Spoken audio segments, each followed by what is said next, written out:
En este paso procederemos a analizar el intervalo PR y el segmento PR. Si estos son normales, continuaremos entonces con el siguiente paso, pero si resultan anormales, deberemos investigar las posibles causas. El intervalo PR es el espacio ocupado en el electrocardiograma entre el inicio de la onda P, que corresponde a la actividad auricular, y el inicio del complejo QRS, la actividad ventricular. Este espacio incluye a la onda P y el segmento PR.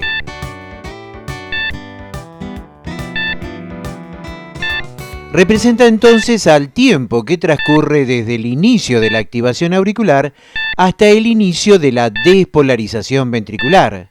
Se produce por el retraso del impulso que proviene de las aurículas al pasar por el nódulo auriculoventricular y también, aunque en menor medida, por el retraso al pasar el impulso por el haz de His.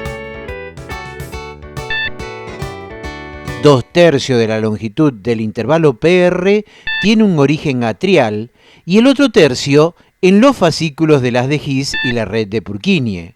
De esto se infiere que la prolongación en el tiempo del PR puede tanto reflejar lesiones auriculares como ventriculares.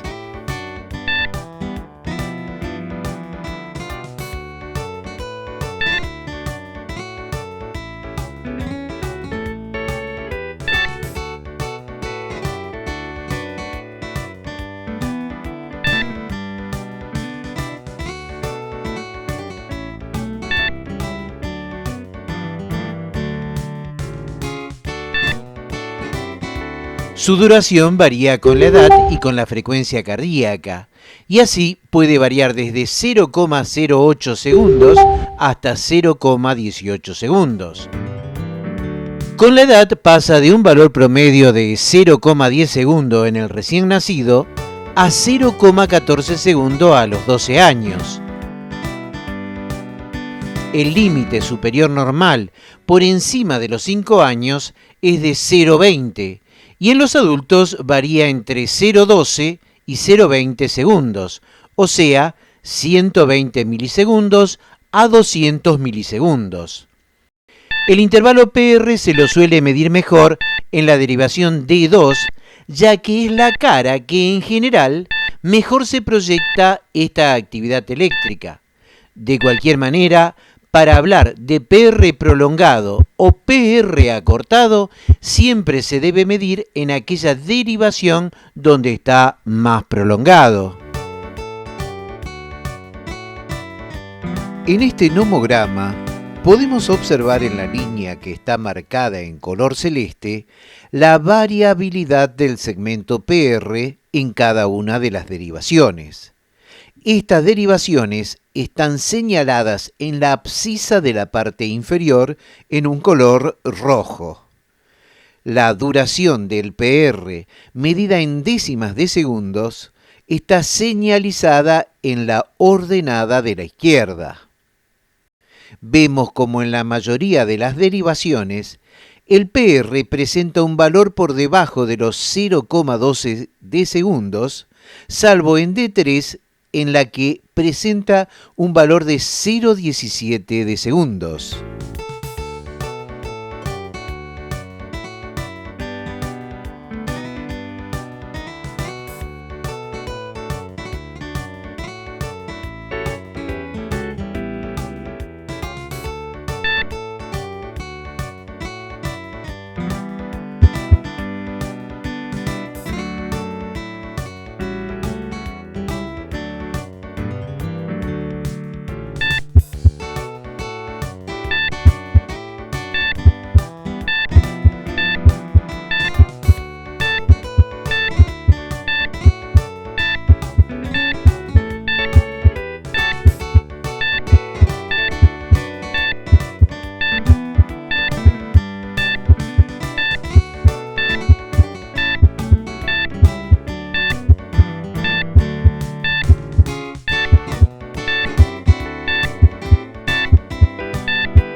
Para efectuar una correcta medición, deberá tomarse el inicio en el principio de la onda P y el final en el comienzo de la onda Q o de la onda R si la onda Q no existiese.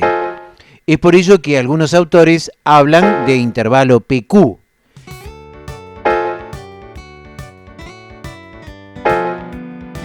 El trazado del segmento PR debe superponerse a la línea isoeléctrica, pero a veces puede estar desplazado, como sucede en el infarto auricular y en la pericarditis aguda.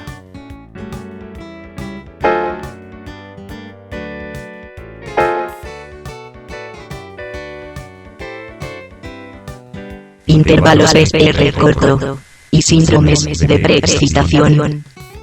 La causa más frecuente de un PR corto es un marcapasos auricular derecho bajo. En ese caso, la onda P será negativa en ABF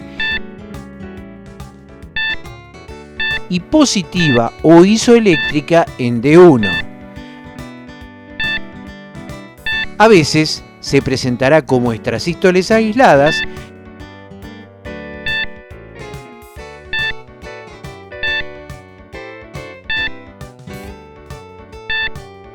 y en otras ocasiones como un ritmo de la unión.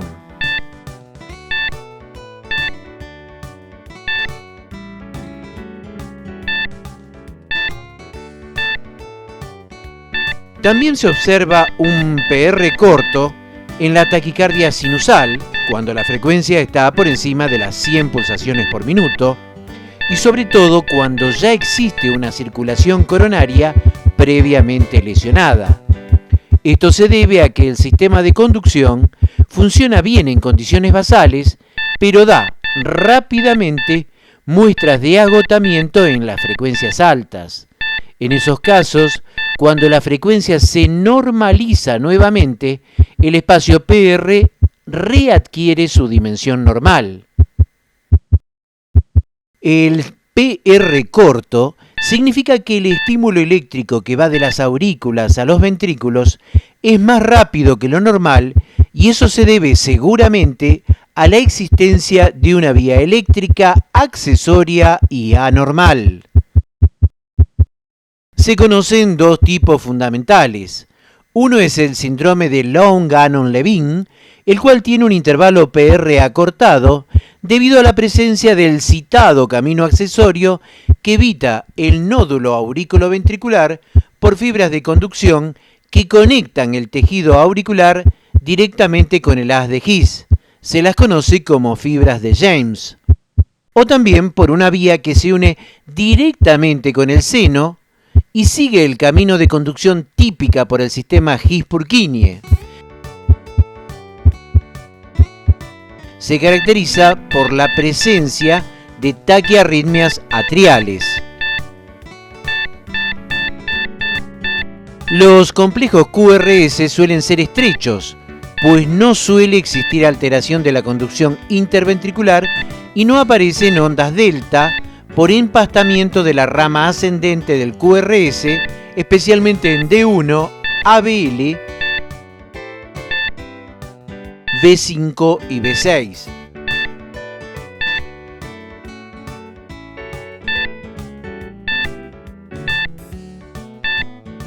Cuando se producen cuadros de taquicardia, son de carácter antidrómico. No suele ser frecuente la asociación de fibrilación auricular concomitante durante las crisis.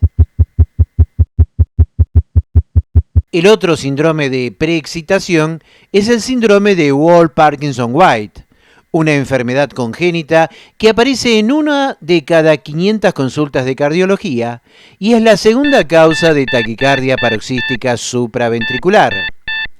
Puede ser un hallazgo electrocardiográfico fortuito y cursar de forma totalmente asintomática. El diagnóstico se hace sobre la base de un intervalo PR corto menor de 120 milisegundos.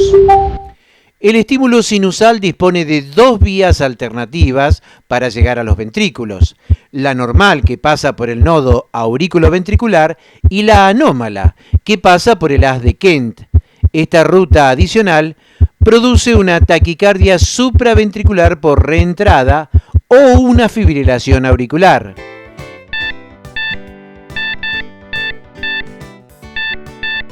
El estímulo sinusal que elude el nodo aurículo-ventricular activa parte o todo el ventrículo de manera precoz, lo que se traduce en un empastamiento o retardo inicial del complejo QRS llamado onda delta, la cual ocupa el segmento PR que normalmente representa el freno fisiológico del haz Shotawara. La presencia de onda delta es más visible en las derivaciones D1, ABL, D5 y D6. Los complejos QRS pueden ser anchos por alteración de la conducción interventricular.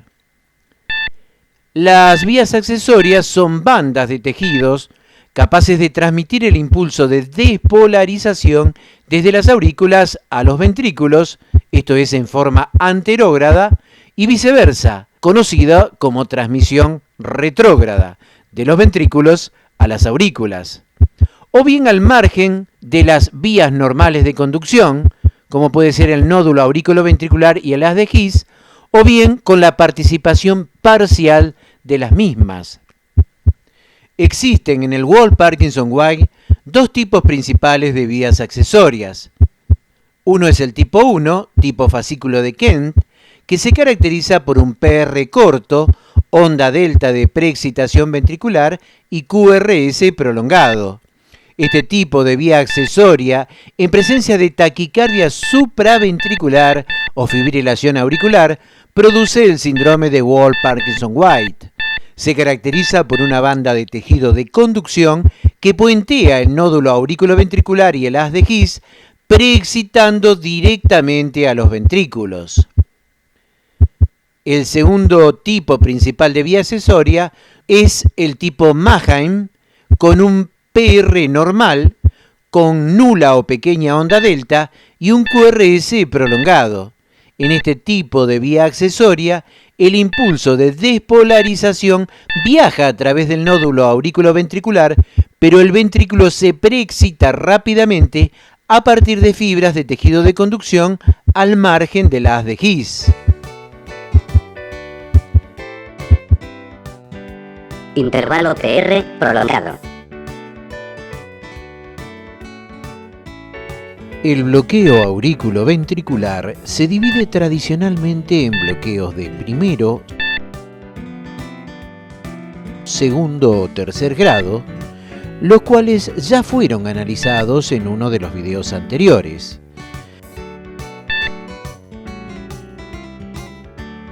Cuando el intervalo PR está prolongado mayor de 0,20 segundos, se lo denomina habitualmente bloqueo aurículo-ventricular de primer grado. En realidad debería hablarse solo de intervalo PR prolongado, pues es el resultado de un retraso de la conducción por alguna patología, ya sea en la aurícula misma, en el nodo aurículo-ventricular, en el haz de His o en alguna de sus ramas. Aunque la localización real del retraso no se puede determinar por el electrocardiograma de superficie, una prolongación hasta 0,28 segundos o más indica una patología del nodo aurículo-ventricular. De hecho, los intervalos PR muy prolongados son típicos de un bloqueo tipo Wenckebach del nodo aurículo-ventricular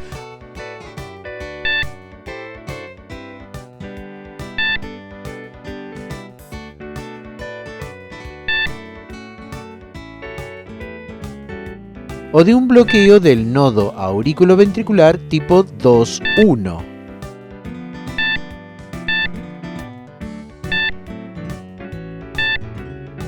En cambio, cuando la patología de estos bloqueos está por debajo del nodo aurículo-ventricular, se observa una prolongación del PR más corta, que incluso puede llegar a estar ausente. La medición exacta de la localización del retraso En un caso de intervalo PR prolongado, se puede obtener solo si se registra el electrograma del haz de Higgs, el cual nos indica si el intervalo PR prolongado que estamos analizando se debe a un retraso de la conducción en el nodo AB, a un problema de la conducción, cuando hay un intervalo Higgs ventrículo mayor de 55 milisegundos, o si está producido por ambos.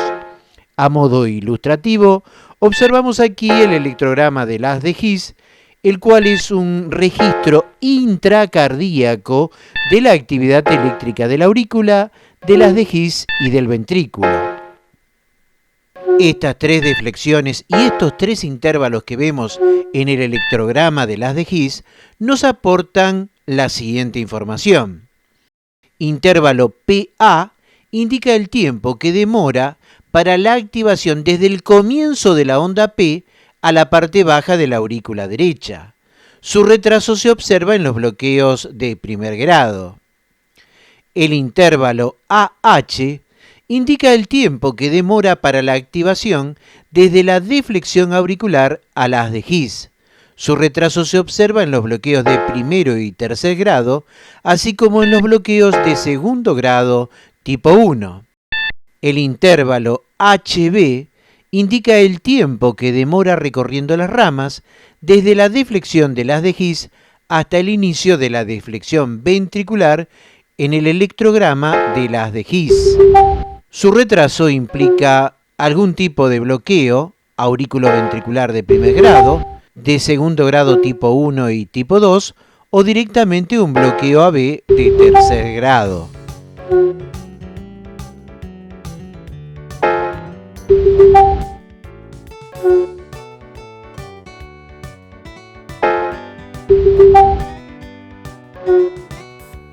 Y dicho trastorno suele asociarse a fiebre reumática,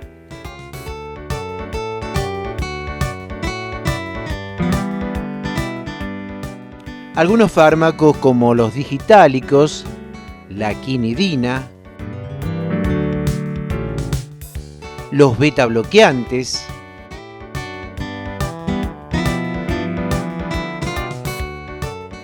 la cardioesclerosis,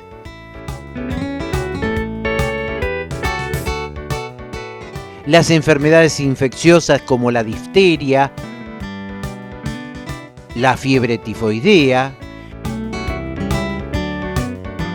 la sífilis,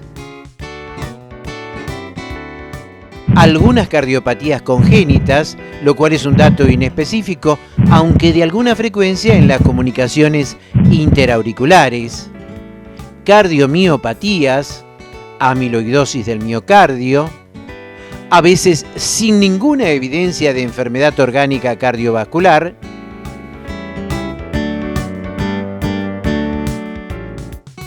y en la hipervagotonía.